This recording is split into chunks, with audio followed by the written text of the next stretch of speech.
한때 일본이 빛났습니다. 세계가 찬사를 보냈고 군사 전문가들조차 그 기술의 고개를 끄덕였죠. 미 해군 출신의 전문가 콜 맥켄지 역시 그렇게 믿었습니다. 아시아1의 기준은 일본이다. 그는 확신했죠. 바다는 모든 것을 삼킵니다. 빛도 소리도 그리고 진실조차도요. 하지만 그날 바다가 처음으로 한 나라의 이름을 토해냈습니다. 바로 대한민국. 리튬으로 무장한 잠수함들이 조용히 경쟁하던 시대에 그 나라는 아무 말 없이 다른 길을 걸었습니다. 아무도 주목하지 않았고 아무도 기대하지 않았습니다.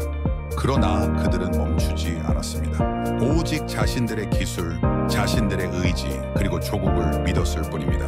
그리고 어느 새벽 세 개의 레이더가 동시에 멈췄습니다. 수면을 찍고 솟아오른 미사일 한 발. 바다는 그 궤적을 따라 외쳤습니다. 이제 나의 이름은 대한민국. 침묵의 바다를 깨운 그날의 울림. 과연 바다는 왜 그 이름을 선택한 걸까요? 그럼 바로 시작하겠습니다. 그 전에 구독, 좋아요 살짝 눌러주시면 영상 제작에 아주 큰 힘이 됩니다. 20년간 쌓아온 확신이 흔들리는 데는 3초면 충분했습니다. 2025년 봄, 콜 맥켄지입니다. 그날 도쿄 전시장에서 저는 이렇게 말했죠. 이게 기준이라고. 아시아 최고라고. 동료들도 고개를 끄덕였습니다. 그런데 귀국 직후 단 하나의 파일이 제 메일함에 도착했습니다. 그 순간부터 뭔가 잘못됐다는 걸 느꼈습니다. 저는 미 해군 잠수함 사령부에서 20년을 보낸 사람입니다. 전 세계 잠수함 전력을 분석하고 평가하는 게 제 일이었죠. 감정보다는 데이터를 믿고 추측보다는 수치를 신뢰하며 살아왔습니다. 그런 제가 2025년 봄 도쿄 방산 전시회에 참석하게 됐습니다. 일본의 신형 잠수함 타이게이급을 직접 확인하기 위해서였죠. 전시장에 들어서는 순간 저는 압도당했습니다. 천장 높이가 15m는 되는 거대한 홀 중앙에 타이게이급 모형이 조명을 받으며 전시돼 있었죠. 세계 최초 리튬 배터리 잠수함이라는 황금빛 문구가 함체 위에 걸려 있었습니다. 유선형의 매끄러운 선체, 완벽하게 처리된 용접선, 정교한 표면 마감까지 그 어디에도 흠잡을 데가 없었습니다. 저는 수첩에 메모를 하면서 속으로 생각했죠. 이건 기술이 아니라 예술이라고 말입니다. 일본 방산 관계자가 자부심 가득한 목소리로 설명을 이어갔습니다. 리튬 배터리의 에너지 효율성, 자동화된 전투 시스템, 그리고 정숙성 수치 95데시벨 이하라는 놀라운 성능까지 말이죠. 해양 배경 소음과 거의 구분이 안 된다는 겁니까? 저는 감탄하지 않을 수 없었습니다. 제 동료 분석관들도 똑같은 표정을 짓고 있었죠. 모두가 일본 기술력에 압도당하고 있었습니다. 점심 식사 자리에서였습니다. 서양 분석관들과 일본 관계자들이 한자리에 모여 대화를 나누고 있었죠. 분위기는 화기애애했고 일본 기술력에 대한 찬사가 이어지고 있었습니다. 그때 누군가 말했습니다. 한국도 최근에 신형 잠수함을 개발했다던데요. 일본 측 인사가 잠시 뜸을 들이더니 조심스럽게 대답했습니다. 도산 안창호군 말씀이시군요. 저희도 알고 있습니다. 제 동료 분석관이 물었죠. 타이게이급과 비교하면 어떻습니까? 분위기가 묘하게 긴장됐습니다. 일본 관계자는 미소를 지으며 말했죠. 글쎄요. 기술 격차가 분명히 존재한다고 봅니다. 저는 그 말에 끼어들었습니다. 한국은 아직 따라오는 단계죠. 제 판단으로는 최소 10년 정도 차이가 있을 겁니다. 동료들이 고개를 끄덕였고 일본 측도 만족스러운 표정을 지었습니다. 저는 확신했죠. 제 분석이 정확하다고 말입니다. 20년 경력이 말하는 거였으니까요. 전시회가 끝나고 워싱턴으로 돌아온 건 밤 11시쯤이었습니다. 피곤했지만 사무실로 직행했죠. 보고서를 빨리 작성하고 싶었습니다. 일본 기술력 세계 최고 수준, 아시아 해군력의 정점이라고 쓸 생각이었습니다. 컴퓨터를 켜고 이메일함을 열었습니다. 그리고 그걸 봤습니다. 제목이 눈에 박혔습니다. 한국 잠수함 SLBM 발사 성공이라고 적혀 있었죠. 발신자는 제 부하 분석관이었습니다. 저는 무심코 클릭했습니다. 첨부된 영상 파일이 재생되기 시작했죠. 바다 한가운데였습니다. 수면이 부글거리더니 갑자기 하얀 물기둥이 치솟았습니다. 그리고 나타났죠. 미사일이. 하얀 연기를 뿜으며 하늘로 치솟아오르는 모습이었습니다. 저는 화면을 멈췄습니다. 다시 재생했죠. 또 멈추고 또 재생했습니다. 디젤 잠수함에서 SLBM을 발사했다는 겁니까? 말도 안 됩니다. SLBM은 핵잠수함의 전략 무기죠. 디젤 잠수함에는 그런 시스템을 탑재할 공간도 전력도 기술도 없습니다. 그게 해군 전략의 상식이었죠. 그런데 지금 제 눈앞의 영상은 도대체 뭡니까? 저는 서둘러 데이터베이스를 열고 한국 해군 전력을 검색했습니다. 도산 안창호급의 재원이 화면에 떴죠. 배수량 3,000톤급, 디젤 추진, AIP 시스템 탑재라는 기본 정보들이 나타났습니다. 그리고 그 아래 한 줄이 제 시선을 사로잡았죠. 수직발사관 6기 탑재라고 명시돼 있었습니다. 제 손이 멈췄습니다. 수직발사관이요? 디젤 잠수함의 말입니까? 저는 황급히 일본 타이게이급 데이터를 열어봤습니다. 수직발사관 항목을 찾았죠. 없었습니다. 그 어디에도 없었습니다. 저는 의자에 깊이 몸을 기대고 창밖을 바라봤습니다. 어두운 워싱턴의 밤 풍경 속에서 불빛들만이 고요하게 깜빡이고 있었죠. 뭔가 크게 잘못됐습니다. 오늘 도쿄에서 저는 일본이 최고라고 단언했습니다. 동료들 앞에서, 일본 관계자들 앞에서 확신에 차서 말했죠. 그런데 지금 제 앞에 놓인 이 데이터는 도대체 뭡니까? 저는 영상을 다시 재생했습니다. 미사일이 물 위로 솟구치는 장면, 안정적인 비행 궤적, 완벽한 발사 각도까지 전문가의 눈으로 봐도 이건 실전급 수준이었습니다. 그 순간 제 20년 경력이 흔들리기 시작했죠.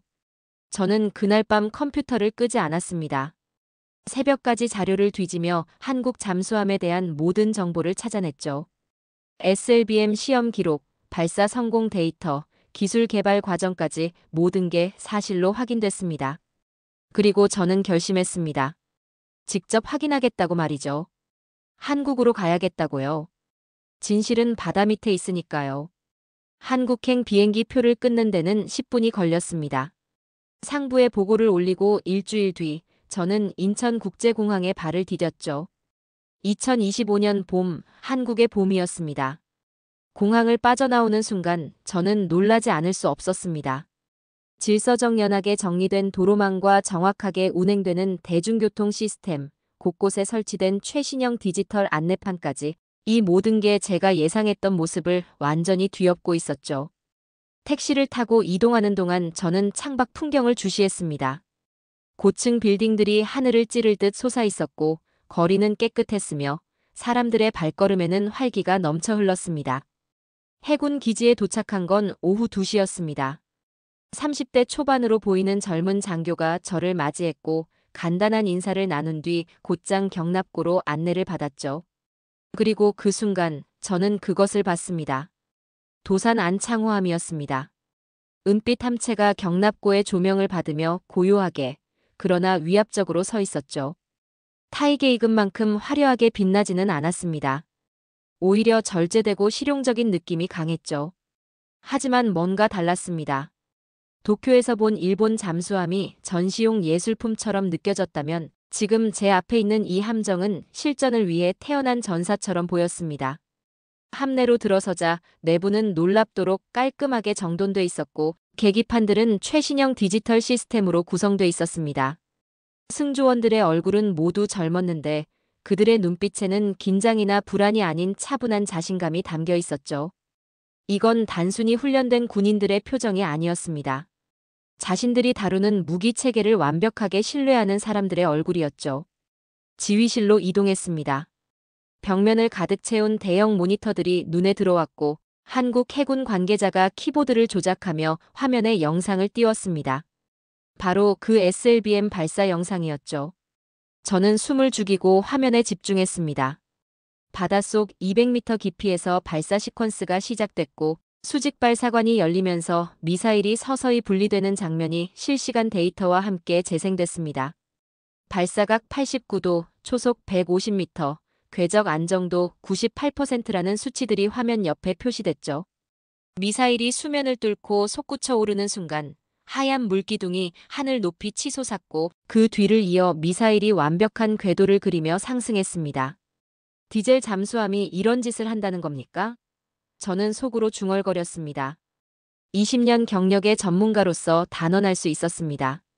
이건 조작이 아니라고 말이죠.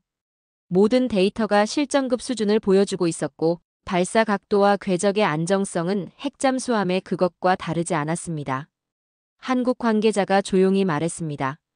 우리는 비교하지 않습니다. 그저 나아갈 뿐이죠. 그 한마디에 저는 묵묵히 고개를 숙일 수밖에 없었습니다. 이건 자만이 아니었습니다. 사실의 진술이었죠. 이어서 기술장교의 안내로 엔진실로 이동했습니다. 복잡한 배관과 장치들이 정교하게 배치돼 있었고 모든 시스템이 하나의 유기체처럼 연결돼 있었죠. 기술장교가 AIP 시스템에 대해 설명하기 시작했는데 그의 말 중 한 가지가 제 귀를 사로잡았습니다.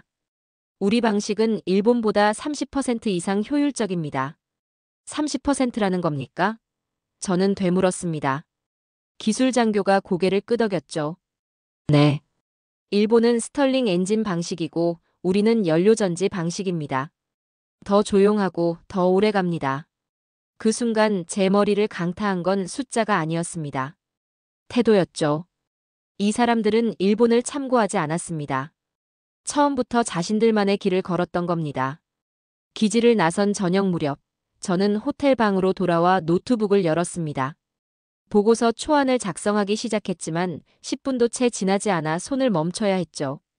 키보드 위에 올려진 제 손이 떨리고 있었습니다.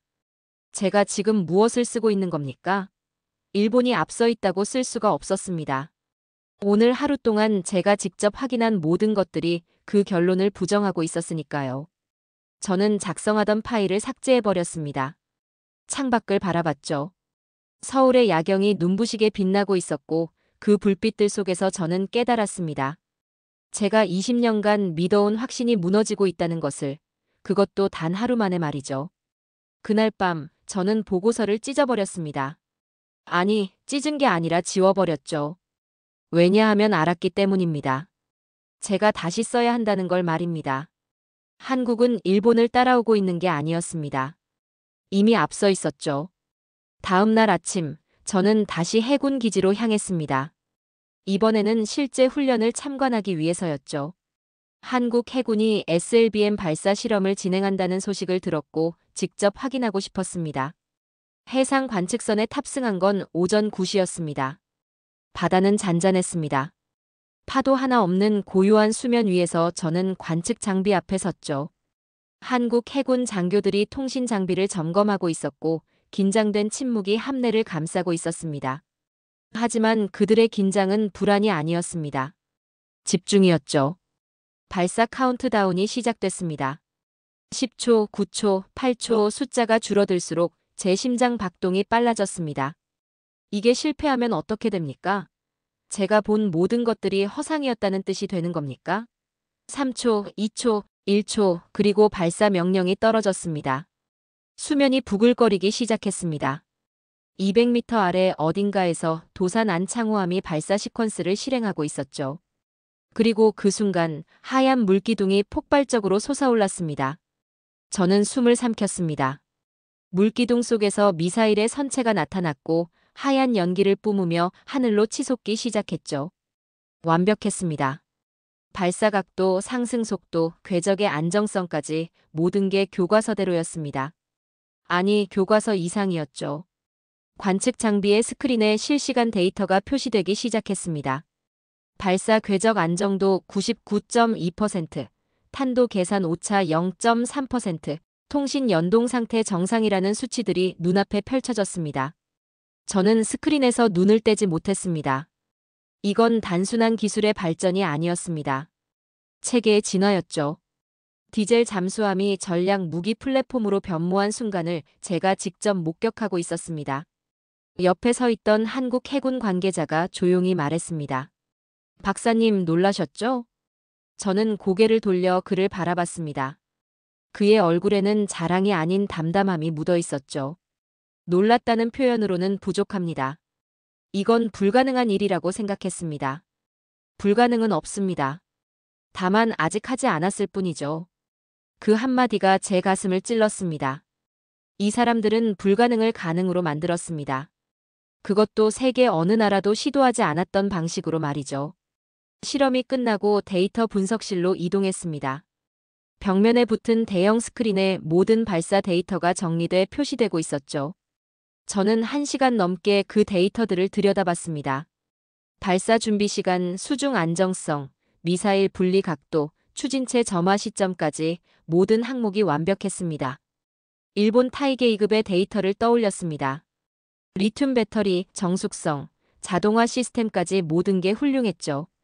하지만 실전 경험은 없었습니다. SLBM 발사 능력도 없었고요. 그들은 조용했지만 너무 조용했습니다. 정숙성만으로 전쟁을 이길 순 없습니다. 한국은 달랐습니다. 이들은 조용히 준비해왔고 그 준비가 지금 결실을 맺고 있었죠. 일본이 물속 깊이 잠수했다면 한국은 수면 위로 떠올라 세상을 향해 포효하고 있었습니다. 저는 관측선을 떠나며 중얼거렸습니다. 기준은 바뀌었습니다. 동행했던 미국 분석관이 물었죠. 무슨 말씀이십니까? 아시아 해군력의 중심이 이동했다는 겁니다. 이제 한국입니다. 그는 아무 말도 하지 않았습니다. 하지만 그의 표정이 모든 걸 말해주고 있었죠. 그도 알고 있었습니다. 제 말이 틀리지 않다는 걸 말입니다. 그날 저녁 호텔방으로 돌아온 저는 새로운 보고서를 작성하기 시작했습니다. 이번에는 손이 떨리지 않았습니다. 확신이 있었으니까요. 저는 더 이상 분석하지 않았습니다. 증언하고 있었죠. 이 바다 아래서 역사가 바뀌었다고, 한국이 새로운 기준이 됐다고 말입니다. 워싱턴으로 돌아온 저는 곧바로 보고서를 작성했습니다. 한국이 SLBM 실전 운용 능력을 확보했다는 내용이었죠. 데이터와 영상 자료를 첨부해서 상부에 제출했습니다. 제 20년 경력을 걸고 작성한 보고서였습니다. 반응은 냉담했습니다. 회의실에 소집된 저는 고위 관계자들 앞에 섰죠. 그들의 표정은 회의적이었습니다. 한 분석관이 물었습니다. 맥켄지 박사, 한국이 일본을 앞질렀다는 겁니까? 네. 제가 직접 확인했습니다. 그건 불가능합니다. 기술 격차가 최소 10년은 있습니다. 저는 침착하게 대답했습니다. 저도 그렇게 생각했습니다. 하지만 데이터가 다르게 말하고 있습니다. 회의실에 침묵이 흘렀습니다. 한 고위 관계자가 서류를 내려놓으며 말했죠. 박사님, 피곤하신 것 같습니다. 휴가를 가시는 게 어떻겠습니까? 그 말이 무엇을 의미하는지 저는 알았습니다. 그들은 제 보고서를 믿지 않았죠. 아니, 믿고 싶지 않았습니다. 며칠 후 언론이 움직이기 시작했습니다. 영국 방산 전문지에 기사가 실렸죠. 미국 분석관 한국 잠수함 과대평가 논란이라는 제목이었습니다. 일본 언론은 더 직설적이었습니다. 맥켄지, 허위 분석으로 논란이라는 헤드라인을 달았죠. 제 이메일 함에는 비난 메일이 쏟아졌습니다. 동료 분석관들조차 거리를 두기 시작했죠. 복도에서 마주치면 고개를 돌렸고 회의에서는 제 발언을 무시했습니다. 20년간 쌓아온 신뢰가 무너지고 있었습니다. 가장 충격적이었던 건 일본 방산 관계자로부터 온 전화였습니다. 도쿄 전시회에서 만났던 그 사람이었죠. 맥켄지 박사님, 당신은 조작된 데이터를 보신 겁니다. 저는 분노를 참으며 대답했습니다. 조작이라고요? 제가 직접 눈으로 확인했습니다. 한국은 당신을 속인 겁니다. 우리는 그들의 실체를 압니다. 그렇다면 왜 일본은 SLBM이 없습니까? 왜 실전 경험이 없습니까? 전화기 너머로 침묵이 흘렀습니다. 그리고 그가 말했죠. 박사님, 명성을 잃고 싶지 않으시다면 보고서를 철회하십시오. 저는 전화를 끊어버렸습니다. 손이 떨렸죠. 분노 때문이 아니었습니다. 의심 때문이었습니다. 혹시 제가 속은 건 아닐까요? 혹시 제가 보고 싶은 것만 본 건 아닐까요? 그날 밤 저는 사무실에 홀로 남았습니다. 모든 데이터를 다시 검토했죠. 발사 영상, 궤적 분석, 기술 재원까지 하나하나 재확인했습니다. 새벽 3시가 넘어서까지 불은 꺼지지 않았습니다. 그리고 결론을 내렸습니다. 제가 본 것은 진실이었습니다. 데이터는 거짓말을 하지 않았죠. 영상은 조작되지 않았고 수치는 정확했으며 기술은 실제했습니다.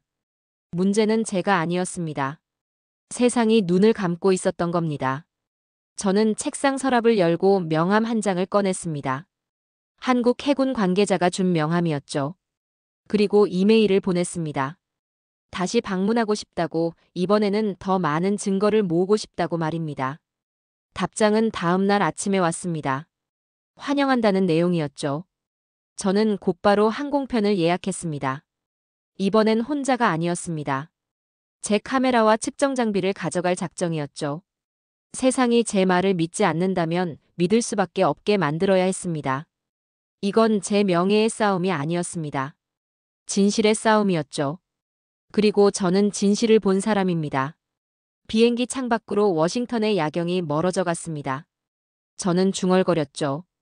이번엔 세상이 보게 만들겠습니다. 다시 한국에 도착한 건 일주일 후였습니다. 이번에는 부산으로 향했죠. 도산 안창호급을 설계하고 건조한 조선소가 그곳에 있었습니다. 제가 진실을 찾으려면 시작점으로 돌아가야 했습니다. 조선소에 들어서는 순간 저는 압도당했습니다. 거대한 작업장 곳곳에서 용접 불꽃이 튀고 있었고 수십 명의 기술자들이 땀을 흘리며 작업에 몰두하고 있었죠. 쇳소리와 기계음이 뒤섞인 소음 속에서 저는 느꼈습니다. 이 열기 속에 국력이 담겨 있다는 걸 말입니다. 안내를 받아 설계실로 이동했습니다. 40대 후반쯤 돼 보이는 남성이 저를 맞이했죠. 박선임 연구원이라고 소개했습니다. 그의 손은 거칠었고 얼굴에는 피로가 묻어 있었습니다. 하지만 눈빛만큼은 또렷했죠. 책상 위에는 도면들이 가득 쌓여 있었습니다. 저는 그중 하나를 집어들었죠. 도산 안창호함의 설계도였습니다. 세밀하게 그려진 선들과 수많은 수치들이 빼곡하게 적혀 있었습니다. 박선임님, 질문 하나 드려도 되겠습니까? 말씀하십시오. 어떻게 일본을 따라잡으셨습니까? 박선임 연구원은 잠시 저를 바라보더니 조용히 대답했습니다. 따라잡은 적 없습니다. 우리는 처음부터 다르게 만들었으니까요. 그 한마디가 제 가슴을 찔렀습니다. 따라잡은 적이 없다고요? 저는 되물었습니다. 다르게 만들었다는 게 무슨 의미입니까? 일본은 정숙성에 집중했습니다. 우리는 전투력에 집중했죠. 일본은 리튬 배터리를 선택했고 우리는 AIP와 SLBM을 선택했습니다. 목표가 달랐으니까요. 박선임 연구원이 다른 도면을 펼쳤습니다. 수직발사관 설계도였죠. 복잡한 구조가 정교하게 그려져 있었고 구석구석에 한글 주석이 달려 있었습니다. 이 시스템을 개발하는 데 5년이 걸렸습니다. 해외 기술을 도입할 수도 있었죠. 하지만 우리는 직접 만들기로 했습니다. 왜 그런 선택을 하셨습니까? 우리 바다는 우리가 지켜야 한다고 생각했습니다. 남의 기술로는 안 된다고 판단했죠. 저는 도면을 자세히 들여다봤습니다. 그리고 발견했습니다. 도면 구석에 찍혀 있는 태극 마크를 말이죠. 작지만 선명한 문양이었습니다. 엔진 설계도에도 미사일 시스템 도면에도 AIP 장치 설계도에도 똑같은 마크가 찍혀 있었습니다. 이 마크는 무엇입니까? 국산 기술이라는 표시입니다. 저 마크가 찍힌 부품과 시스템은 모두 우리가 직접 개발한 겁니다. 저는 도면들을 하나씩 넘겨봤습니다. 거의 모든 페이지에 태극 마크가 찍혀 있었죠. 엔진, 미사일, AIP, 통신 시스템, 센서 장비까지 핵심 기술 대부분이 국산이었습니다. 복제하지 않으셨군요. 창조하신 겁니다. 박선임 연구원이 미소를 지었습니다. 그게 우리 방식입니다. 작업장으로 다시 나왔습니다. 한 젊은 엔지니어가 용접 작업을 하고 있었죠. 불꽃이 튀는 가운데서도 그의 손놀림은 정확했습니다. 저는 그에게 다가가 물었습니다. 힘들지 않습니까? 엔지니어가 용접기를 내려놓고 고개를 들었습니다. 20대 후반쯤 돼 보였죠. 힘듭니다. 하지만 해야 합니다. 왜 그렇게 생각하십니까?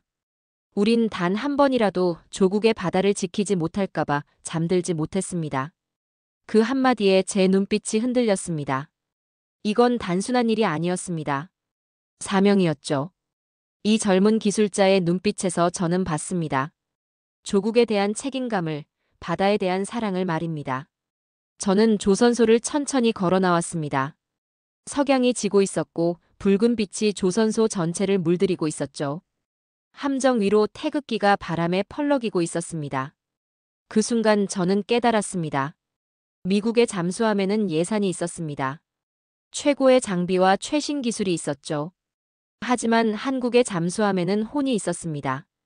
조국을 지키겠다는 신념이, 바다를 책임지겠다는 의지가 녹아 있었죠. 조선소를 떠나며 저는 중얼거렸습니다. 이건 단순한 함정이 아닙니다. 이건 한 나라의 의지 그 자체입니다. 택시 안에서 저는 노트를 꺼내 기록하기 시작했습니다. 오늘 본 것들, 들은 것들, 느낀 것들을 하나하나 적어 내려갔죠. 박선임 연구원의 굳은 손, 젊은 엔지니어의 눈빛, 도면 위의 태극, 마크, 석양에 물든 함정까지 모든 것이 제 안에서 하나의 이야기로 엮어지고 있었습니다. 그날 밤 호텔에서 저는 새로운 보고서를 작성했습니다. 이번에는 기술 분석이 아니었습니다. 증언이었죠. 저는 해군 출신 분석관이 아니라 한 명의 인간으로서 감동했고 그 감동을 기록하고 있었습니다. 사흘 후 저는 다시 한번 해상으로 나갔습니다. 이번에는 실전급 모의 훈련을 참관하기 위해서였죠. 한국 해군이 도산 안창호함의 전투 능력을 시험하는 대규모 훈련이었습니다. 저는 지휘함에 탑승해 훈련 전 과정을 지켜볼 수 있는 허가를 받았죠. 지휘함의 작전실은 긴장감으로 가득 차 있었습니다. 수십 개의 모니터가 벽면을 채우고 있었고 각 화면마다 실시간 데이터가 표시되고 있었죠. 도산 안창호함의 위치, 수심, 속도, 그리고 각종 전투 시스템의 상태까지 모든 것이 한눈에 들어왔습니다. 훈련 시나리오는 단순했습니다. 도산 안창호함이 200m 깊이로 자망한 뒤 목표 지점을 향해 SLBM을 발사하는 것이었죠. 하지만 이건 단순한 시험이 아니었습니다. 실전이었죠. 실패는 곧 굴욕을 의미했고 성공은 세계를 향한 선언이 될 터였습니다. 카운트다운이 시작됐습니다. 작전실의 모든 시선이 메인 스크린에 집중됐죠. 도산 안창호함이 서서히 자망하기 시작했고 수심 표시가 빠르게 증가했습니다. 50m, 100m, 150m, 그리고 마침내 200m에 도달했죠. 발사 준비 신호가 들어왔습니다. 수직 발사관 개방, 미사일 시스템 활성화, 목표 좌표 입력 완료라는 메시지들이 차례로 스크린에 떴습니다. 모든 게 순조로웠죠. 저는 숨을 죽이고 화면을 응시했습니다. 그런데 그 순간이었습니다. 갑자기 경보음이 울렸죠. 빨간 경고등이 작전실 전체를 물들였고 메인 스크린에 통신 이상이라는 문구가 떴습니다. 통신이 두절됐다는 겁니까? 작전실이 순식간에 긴장으로 뒤덮였습니다. 장교들이 재빨리 키보드를 두드리며 상황을 파악하기 시작했죠. 제 손에 땀이 맺혔습니다. 통신이 끊어진 상태에서 발사를 진행한다는 겁니까? 이대로 실패하는 겁니까? 지휘관이 침착하게 명령을 내렸습니다. 백업 통신 라인 활성화. 매뉴얼 프로토콜 실행. 장교들이 일사불란하게 움직였습니다. 하지만 시간이 흘러도 통신은 복구되지 않았죠. 30초, 40초, 시간은 흐르고 있었고 함체는 여전히 침묵 속에 있었습니다. 저는 옆에 서 있던 한국 해군 관계자를 바라봤습니다. 그의 얼굴에는 긴장이 역력했지만 포기의 기색은 없었죠. 45초가 지났을 때였습니다. 갑자기 스크린이 깜빡이더니 통신이 재개됐습니다. 백업 라인이 작동한 겁니다. 데이터가 다시 흘러들어오기 시작했고 도산 안창호함의 상태가 실시간으로 표시됐죠. 발사 시퀀스 재개 가능합니다. 기술 장교의 보고가 들렸습니다. 지휘관이 고개를 끄덕였죠. 발사 승인. 그리고 그 순간이 왔습니다. 메인 스크린에 수면 위 영상이 나타났고 하얀 물기둥이 폭발적으로 솟아올랐습니다. 물기둥 속에서 미사일이 모습을 드러냈고 하얀 연기를 뿜으며 하늘로 치솟았죠. 완벽한 궤적이었습니다. 타격 성공. 그 두 단어가 스크린에 표시되는 순간 작전실이 환호로 뒤덮였습니다. 장교들이 서로 악수를 나눴고 지휘관의 얼굴에는 미소가 번졌죠. 저는 그 광경을 바라보며 조용히 속삭였습니다. 강한 건 장비가 아니라 그걸 믿는 사람들입니다. 훈련이 끝나고 저는 지휘관과 대화를 나눴습니다. 40대 중반쯤 돼 보이는 대령이었죠. 대령님, 통신이 두절됐을 때 어떻게 그렇게 침착할 수 있었습니까? 우리는 준비돼 있었습니다. 백업 시스템이 있었고 매뉴얼이 있었으며 무엇보다 승조원들을 믿었습니다. 실패할 수도 있지 않았습니까? 대령이 잠시 생각하더니 대답했습니다. 실패는 언제나 가능합니다. 하지만 포기는 선택이죠. 우리는 포기하지 않기로 선택했습니다. 그 말이 제 가슴을 울렸습니다. 이들은 기술만 믿지 않았습니다. 서로를 믿었죠. 시스템만 신뢰하지 않았습니다. 사람을 신뢰했죠. 지휘함을 떠나는 저녁 무렵, 저는 바다를 바라봤습니다. 잔잔한 수면 아래 어딘가에 도산 안창호함이 있을 거였죠. 조용히 자망해 있지만 언제든 떠오를 준비가 된 강철의 전사 말입니다. 그날 밤 호텔에서 뉴스를 봤습니다. 훈련 영상이 유출돼 전 세계 언론이 보도하고 있었죠. CNN은 한국 디젤 잠수함 SLBM 실전 능력 입증이라는 제목으로, BBC는 아시아 해군력 균형 변화의 신호라는 헤드라인을 달았습니다. 일본 언론은 침묵했습니다. 단 하나의 논평도 내놓지 않았죠. 그 침묵이 모든 걸 말해주고 있었습니다. 인정하고 싶지 않지만 부정할 수도 없는 현실이었죠. 서방 분석가들이 재평가를 요구하기 시작했습니다. 한국 해군력을 다시 검토해야 한다는 목소리가 나왔죠. 저는 그 뉴스들을 보며 중얼거렸습니다. 이제 누구도 부정할 수 없습니다. 한국이 해냈습니다. 침묵의 바다가 그날은 소리쳤습니다. 세계를 향해, 미래를 향해, 그리고 역사를 향해 말이죠. 한국에서의 모든 일정을 마치고 워싱턴으로 돌아온 지 일주일 후, 저는 긴급 소집 통보를 받았습니다.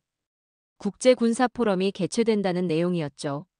한국의 SLBM 실험 성공 소식으로 인해 미국과 일본, 유럽 각국의 전문가들이 긴급히 회의에 소집됐습니다. 장소는 워싱턴 국방부 회의실이었죠.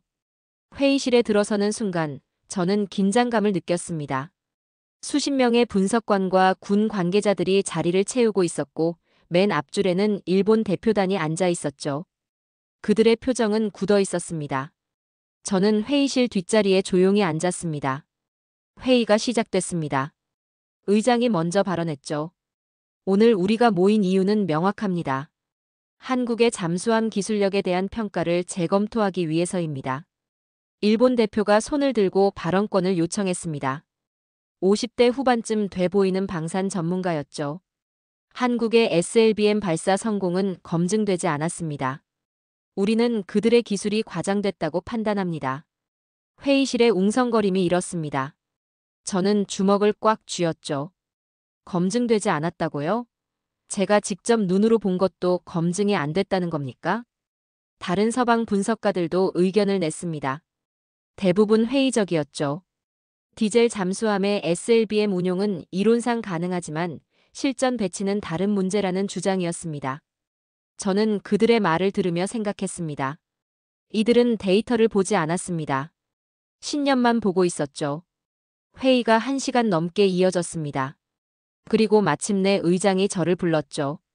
맥켄지 박사님, 현장을 직접 방문하신 것으로 알고 있습니다.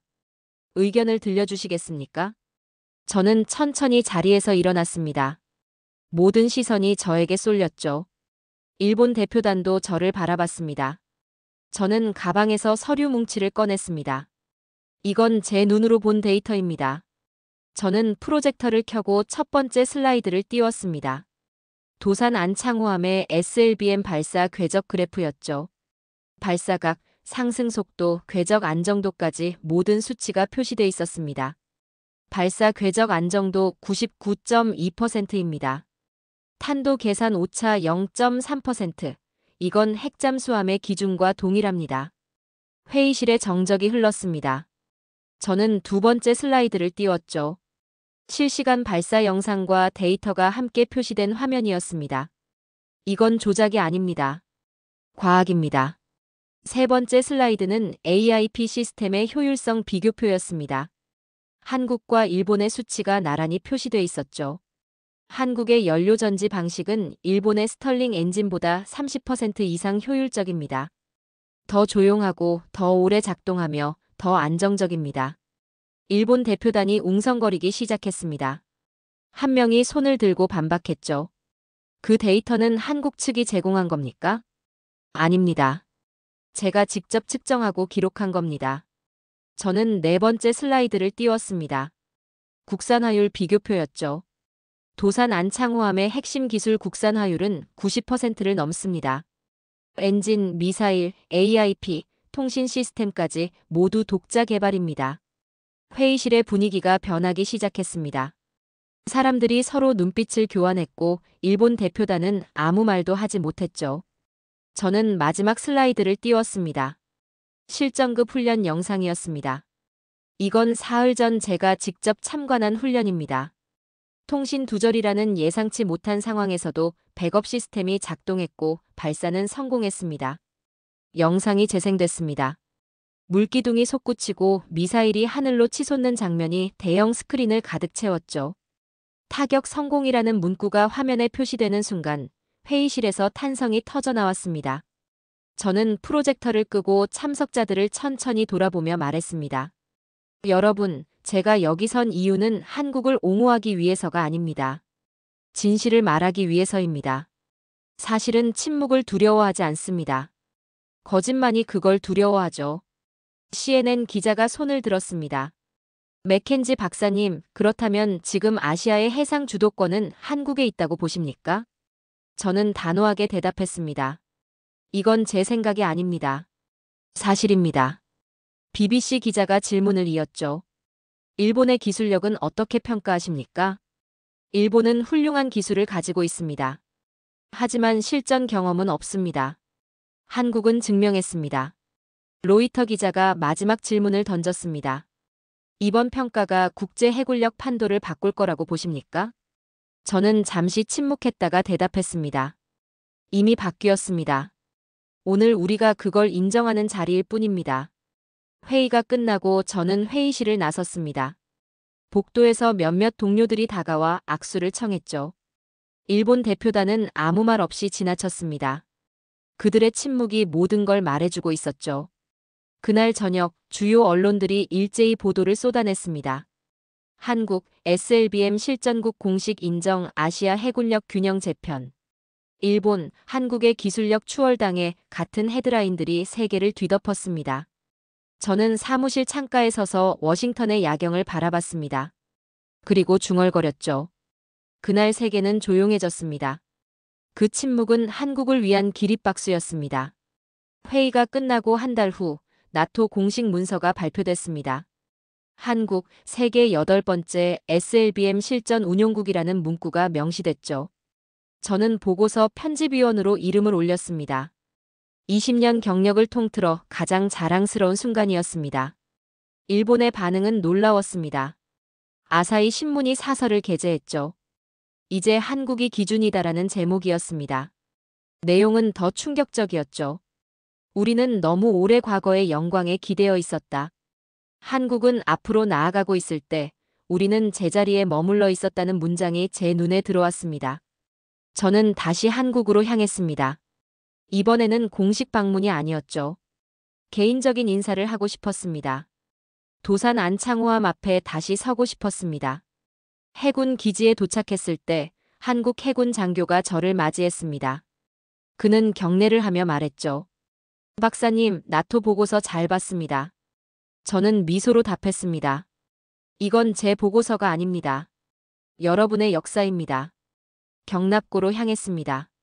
도산 안창호함이 여전히 그곳에 서 있었죠.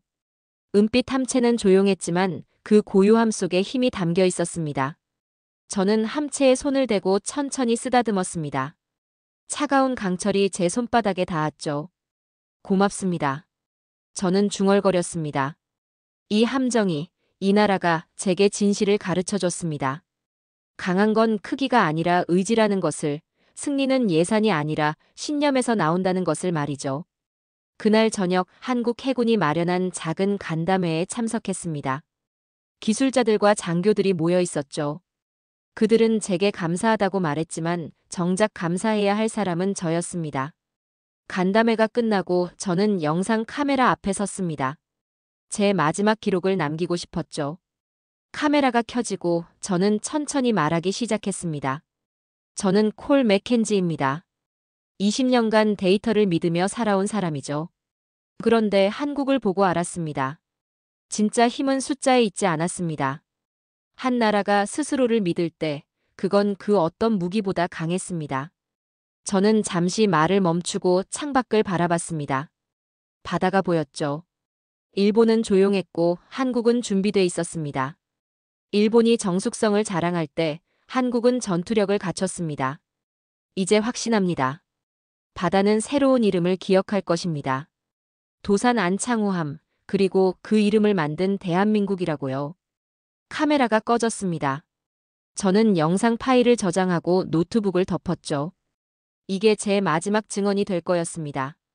다음 날 아침, 저는 해안가로 나갔습니다. 파도가 잔잔하게 밀려오고 있었고 수평선 너머로 해가 떠오르고 있었죠. 그 순간 멀리서 무언가 수면 위로 떠오르기 시작했습니다. 도산 안창호함이었습니다. 은빛 함체가 아침 햇살을 받으며 서서히 모습을 드러냈죠. 물방울들이 함체에서 흘러내렸고 태극기가 바람에 펄럭였습니다. 저는 그 광경을 바라보며 경례를 올렸습니다. 미 해군 출신으로서가 아니라 진실을 목격한 한 인간으로서 말입니다. 바다는 기억합니다. 누가 조용히 그리고 강하게 일어섰는지를 말이죠. 한국은 조용히 일어섰고 세상은 뒤늦게 고개를 들었습니다. 이건 기술의 전쟁이 아니라 철학의 승리였습니다. 저는 워싱턴으로 돌아가는 비행기에 몸을 실었습니다. 가방 안에는 USB 하나가 들어있었죠. 파일 이름은 코리아 네이벌 리포트 파이널이었습니다. 제 20년 경력의 결정판이었고 제 인생의 가장 정직한 기록이었습니다. 창밖으로 한국의 땅이 멀어져 갔습니다. 저는 중얼거렸죠.